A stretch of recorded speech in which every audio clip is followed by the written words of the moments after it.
Non solo che di notte fanno le corse, anche durante il giorno. Ci sono macchine qua che scorrono 150 minimo all'ora.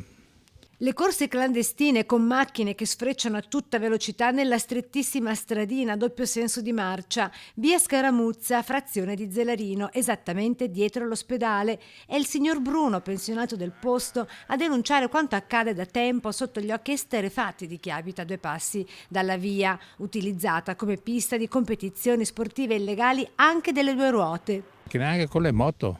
È una cosa impressionante. Ben conosciuti qui i piloti di queste gare clandestine.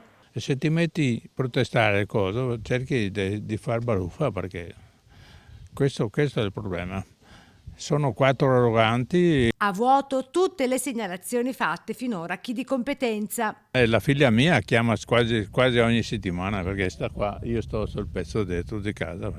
E la risposta qual è da parte dell'amministrazione Lo comunale? sappiamo, lo dobbiamo fare e questa è la cosa. Cioè, lo sappiamo e nessuno si muove. Esattamente. Siamo dimenticati dal comune, nel vero senso della parola.